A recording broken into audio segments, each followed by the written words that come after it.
ഇനി നമ്മൾ പഠിക്കുന്നത് finding the value of the expression തന്നിട്ടുണ്ടെങ്കിൽ അതിൻ്റെ വാല്യൂ കണ്ടുപിടിക്കണം എങ്ങനെയാണ്. അപ്പോൾ അതിനകത്ത് first question, find the value of the following expression when n equal to -2. n -2 ആകുമ്പോൾ ഒരു എക്സ്പ്രഷൻ്റെ വാല്യൂ എന്താണ്? അപ്പോൾ ഇവിടെ എക്സ്പ്രഷൻ തന്നിട്ടുണ്ട് 5n - 2. 5n എന്ന് പറഞ്ഞാൽ മീനിങ് എന്താണ്? 5 × n. അപ്പോൾ നമുക്ക് എങ്ങനെ എഴുതാം ഇതിനെ? 5 ഇൻറ്റുവിന് പകരമാണ് നമ്മളിവിടെ എന്ത് തരുന്നത്? ബ്രാക്കറ്റ്, അതായത് മൾട്ടിപ്ലിക്കേഷന് പകരമാണ് ഇവിടെ ബ്രാക്കറ്റ്. എന്നിൻ്റെ വാല്യൂ എത്രയാണ്? -2. അപ്പോൾ ഇവിടെ നമ്മൾ -2 എഴുതി, മൈനസ് വീണ്ടും ഈ 2 ഇവിടെ ഇറക്കി എഴുതി. അപ്പോൾ നമ്മളുടെ ഇത് നമ്മളെങ്ങനെ ഇക്വേറ്റ് ചെയ്യും? 5 × -2, മൈനസ് ഇൻറ്റു മൈനസ് വരികയാണെങ്കിൽ പ്ലസ്സും, ഒരു പോസിറ്റീവ് ഫിഗറും ഒരു മൈനസ് ഫിഗറും മൾട്ടിപ്ലിക്കേഷൻ വരികയാണെങ്കിൽ അതെന്താകും? മൈനസും ആകും.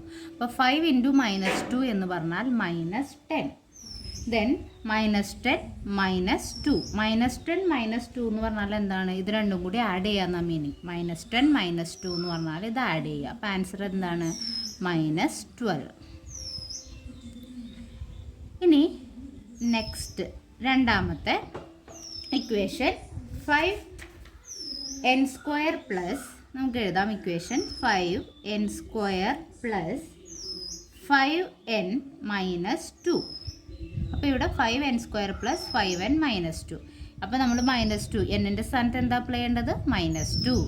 അപ്പോൾ 5n² എന്ന് പറയുമ്പോൾ എന്താണ്? 5 × -2 ഹോൾ സ്ക്വയർ ഉണ്ടോ? -2 സ്ക്വയർ. അപ്പോൾ ബ്രാക്കറ്റ് വരുമ്പോൾ അതെന്താണ്? ഇൻറ്റു എന്നാണ്. ഞാനിവിടെ ഇൻറ്റു സൈൻ ഇട്ടിട്ടുണ്ട്, അതായത് മൾട്ടിപ്ലിക്കേഷൻ്റെ സൈൻ ഇട്ടിട്ടുണ്ട്. n² എന്ന് പറഞ്ഞാൽ എന്താണ്? 2² പ്ലസ് 5 × n. എന്നിൻ്റെ സ്ഥാനത്ത് എന്ത് വരും? 2. എന്ത് 2? -2. ഇനി നമ്മളിത് എങ്ങനെ ഇക്വേറ്റ് ചെയ്യാം? 5 × -2² -2² എന്ന് പറഞ്ഞാൽ 2² എന്ന് പറഞ്ഞാൽ എത്രയാണ്? 4. മൈനസ് ഇൻറ്റു മൈനസ് വരും അല്ലേ? -2 × -2. അപ്പോൾ 2 മൈനസ് ഇൻറ്റു ചെയ്യുമ്പോൾ അതെന്തായി? പോസിറ്റീവായി. അപ്പോൾ 5 × 4 എന്ന് വരും. 2² 4 ആയി. -2 × -2 പോസിറ്റീവ് 4 ആയി. ദെൻ പ്ലസ് 5 × -2 എന്ന് പറയുമ്പോൾ എന്തായി? -10.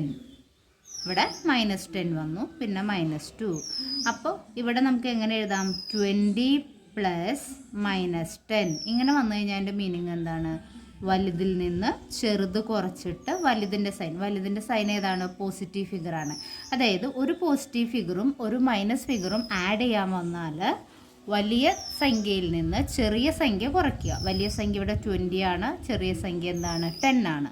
വലിയ സംഖ്യയിൽ നിന്ന് ചെറിയ സംഖ്യ കുറച്ചിട്ട് വലിയ സംഖ്യ പോസിറ്റീവ് ആണെങ്കിൽ നമ്മുടെ ആൻസർ പോസിറ്റീവ് ആയിരിക്കും, വലിയ സംഖ്യ നെഗറ്റീവ് ആണെങ്കിൽ നമ്മുടെ ആൻസർ നെഗറ്റീവ് ആയിരിക്കും. പക്ഷേ ഇവിടെ 5 × 4 20 പോസിറ്റീവ് ഫിഗറാണ്, 10 ആണ് മൈനസ് ഫിഗർ. അപ്പോൾ 20 ആണ് വലുത്. അപ്പോൾ നമ്മൾ എന്ത് ചെയ്യുക? വലുതിൽ നിന്ന് ചെറുത് കുറയ്ക്കണം. അപ്പോൾ ഈ ഇക്വേഷൻ ആദ്യം മുഴുവനും കൂടെ എഴുതാം. ഇനി വലുതിൽ നിന്ന് ചെറുത് കുറയ്ക്കാന്ന് പറഞ്ഞാൽ എന്താ? 20 നിന്ന് 10 കുറയ്ക്കുക. അപ്പോൾ നമുക്ക് എത്ര കിട്ടും? 10 കിട്ടും. പിന്നെ -2 വീണ്ടും എടുത്ത് എഴുതുക. അപ്പോൾ നമുക്ക് എത്ര കിട്ടും? 8. അപ്പോൾ നമ്മുടെ ആൻസർ 10 - 2 എന്ന് പറഞ്ഞാൽ 8 ആണ്.